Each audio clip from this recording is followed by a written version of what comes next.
அனைவருக்கும் வணக்கம். கேரளத்தின் அழகையும் கலாச்சாரத்தையும் அன்பையும் உலகுக்கு எடுத்துச் சொல்லும் இனிய திருநாள் ஓணம்.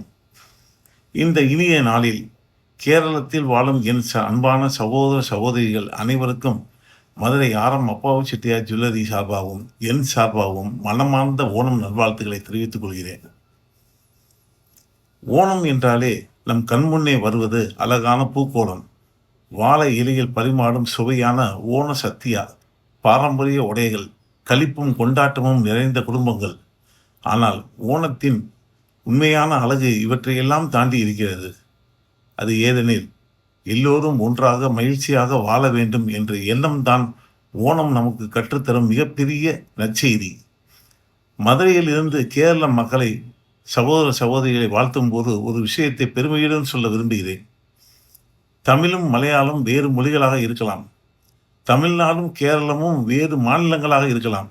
ஆனால் நம் அன்பும் உறவுக்கும் எல்லையே கிடையாது. இந்த ஓணம் ஒவ்வொரு இல்லத்திலும் சந்தோஷத்தை மலர் செய்யட்டும், ஒவ்வொரு குடும்பத்திலும் அன்பு நிறையட்டும், ஒவ்வொரு உள்ளத்திலும் நம்பிக்கை பிறக்கட்டும், ஒவ்வொரு வாழ்க்கையிலும் வளம் வெற்றியும் பெருகட்டும். மகாபலி மன்னரின் காலத்தைப் போல மகிழ்ச்சியும் சமத்துவமும் நிறைந்த ஒரு நல்ல சமுதாயத்தை நாம் அனைவரும் சேர்ந்து உருவாக்குவோம். மதுரையின் ஆரம் அப்பாவு செட்டியார் ஜுவல்லரி சார்பாகவும் என் சார்பாகவும் கேரள மக்கள் சகோதர சகோதரிகள் அனைவருக்கும் மீண்டும் ஒருமுறை இனிய ஓணம் நல்வாழ்த்துக்கள். ஓணம் ஆசம் சகல். நன்றி, வணக்கம்.